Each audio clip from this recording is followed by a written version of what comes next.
Baik Bapak Ibu, mohon maaf saya berdiri di sini. Ada bicara satu. Kita lihat rapor pendidikannya. Coba Pak naiknya di desa atas. Oke. Kemampuan literasi ini kan naik. Iya. Naik ya. Membaca dan lain sebagainya. Tadi ada masalahnya apa untuk buku-buku ya? Iya, karena memang kita belum ada perpustakaan. Iya. Tapi kita sementara gunakan yang ada. Iya. Atau kalau mungkin Bapak Ibu punya buku-buku yang kira-kira mendukung buku ini, kenapa tidak dipinjamkan ke siswa? Untuk sementara simpan dulu jadi bukan koleksi ya di sekolah ya. Iya. Bagi beberapa. Itu bisa jadi solusi. Ya, Bapak Ibu. Bahkan saya juga bisa pinjamkan Bapak. Saya punya motor Bapak ya. Ada beberapa. Jadi Bapak kalau ke rumah nanti bisa pinjam dulu aja selama saya ada di sini. Boleh. Saya juga Pak sebetulnya itu sudah menyiasati. Iya. Saya di rumah punya perpustakaan dan anak-anak itu membaca novel-novel yang saya bawa. Gitu. Iya. Cuma mungkin hanya belum menyeluruh untuk pelayanannya, baru anak-anak yang suka gitu. Iya. Karakter murid sedang, tapi naik kan? Iya. Naik. Ini beriman berakhlak bergotong royong. Nah ini mungkin ini lebih ke praktik baik Bapak Ibu. Praktik baiknya ini beriman berakhlak bergotong royong. Kalau memungkinkan praktik baik ini harus menjadi kebiasaan dan itu terdokumentasikan sehingga nanti begitu ada pembedahan ini kita punya bukti. Begitu harus ada laporan kita punya bukti. Walaupun kan ini cenderung anak mengerjakan sesuatu ya soal, tapi minimal praktik baiknya ini ada. Saya ambil contoh gini, praktik kebersihan. Di sini kan di samping piket kelas juga ada hari tertentu untuk kebersihan ada. Kalau Senin kan Senin bersekak bebersih hari Senin. Nah terus kalau beriman berakhlak menghargai keberagaman. Tadi keberagaman di sini kebetulan nggak ada ya, semua Muslim. Kemudian ya karena di sini kalau bicara musola kan belum ada. Ya. Kalau di sekolah lain sholat duha. Kemudian kondisi keamanan baik dan meningkat. Alhamdulillah berarti di sini aman. Kalau aman kita lewat saja aman. Kondisi kebinekaan sekolah turun karena toleransi ini tidak tergambar oleh siswa. Ya.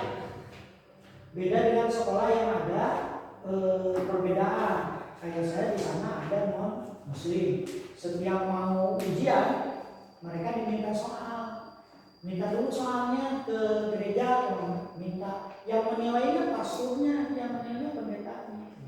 Terus pas jam pelajaran ibadah kita berikan keleluasaan, kamu boleh meninggalkan kelas atau mau tetap di kelas, tapi tentu harus tertib menghormati. Kalau di sini kan anak nggak tergambar, nggak sama. Nah ini mungkin kita harus ada penekanan ke hal lain, artinya toleransi itu tidak sebatas beragam agama, tapi dengan kita sesama aja toleransi.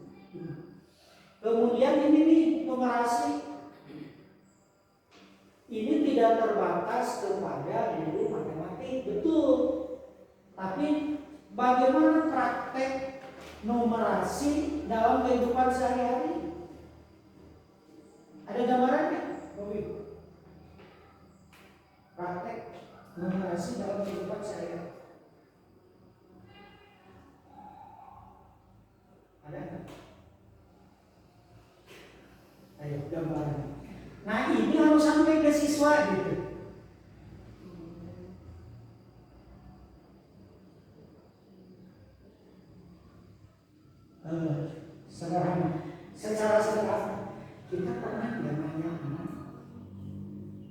uang saku?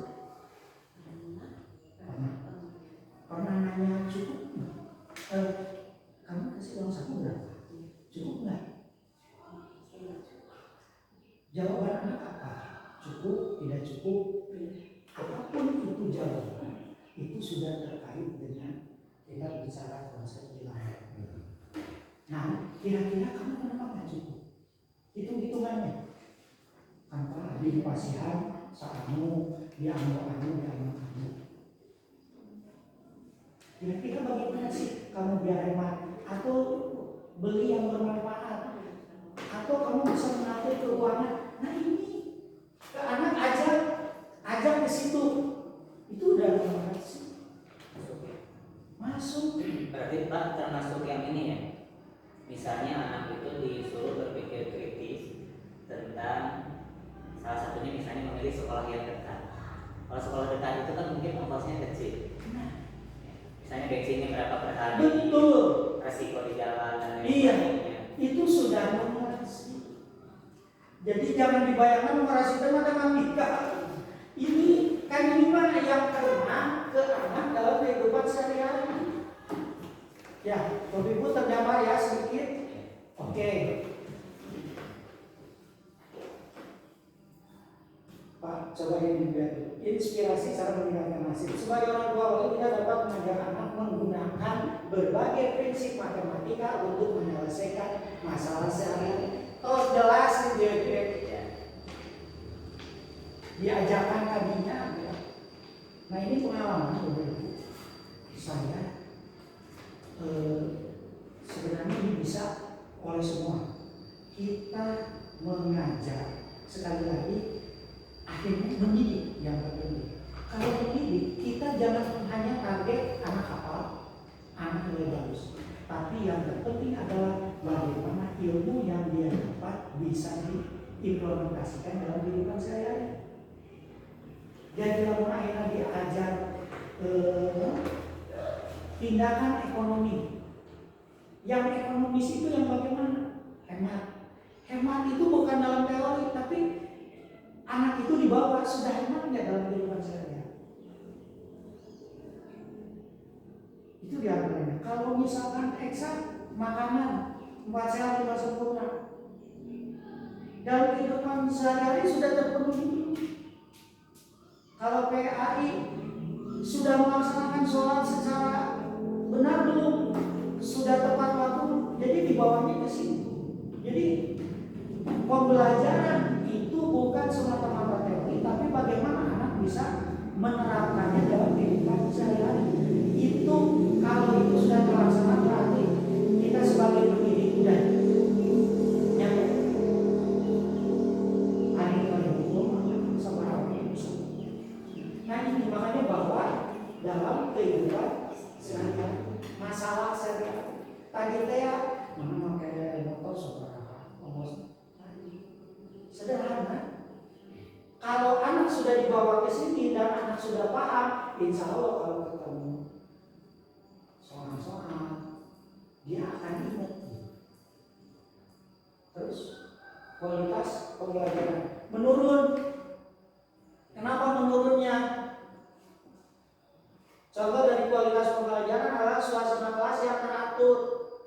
Teratur di sini bukan berarti ini barusan harus teratur seperti ini. Artinya di situ anak bisa tertib. Anak nyaman nggak dengan posisi ini? Kalau nggak nyaman, kenapa nggak kita rubah? Posisi A mau lingkaran. Kalau posisi ini harus diingat kesehatan anak. Anu cali paling dia, betul. Sarang paling dia betul. Sudut pandang. Kalau kita tidak merubah sudut pandang itu dalam setahun karunya anu di sisi pasti ngalih. Mau di tengah aman. Makanya ubah. Dan itu akan muncul dari kreativitas kita. Perhatian, dukungan dari pendidiknya ini kan memperhatikan sudut pandang anak aja itu kan perhatian dari pendidik. Apalagi menyangkut administrasi, kualitas pembelajaran. Administrasi mah bukan hal yang perlu dibahas lagi, itu sudah kewajiban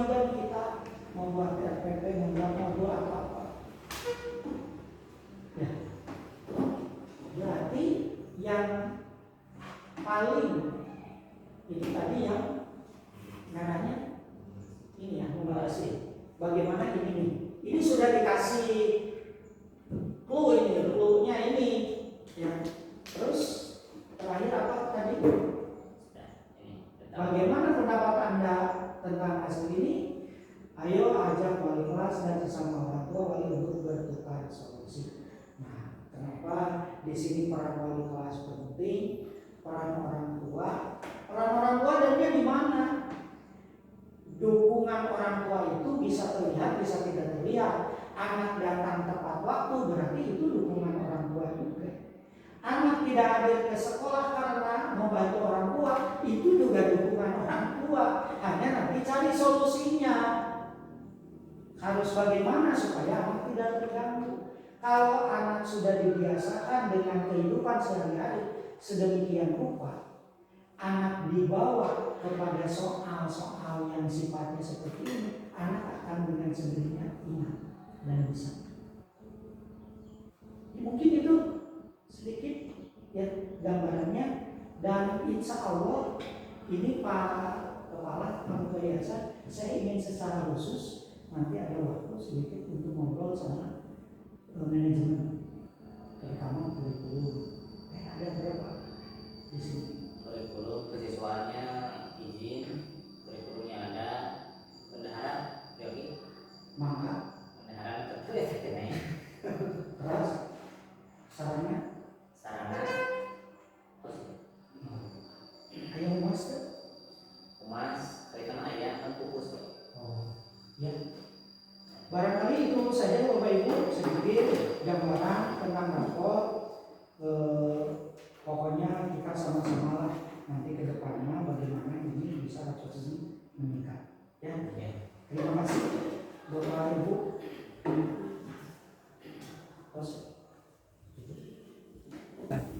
Bismillahirrahmanirrahim. Assalamualaikum warahmatullahi wabarakatuh.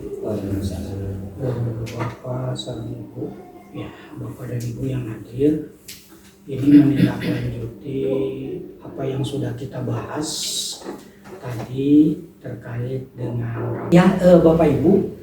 Saya kira itu gambaran aja, sekali lagi rapor tentang pembelajaran ada penurunan. Eta mah wayahna merentah kreativitas guruna. Anu kedah ditingkatkeun, teras anu numerasi mah tadi teanya bawalah ke kehidupan sehari-hari ini. Itu mungkin. Terima kasih sekali lagi atas kesempatannya, atas perhatiannya, atas waktunya. Assalamualaikum warahmatullahi wabarakatuh. Waalaikumsalam.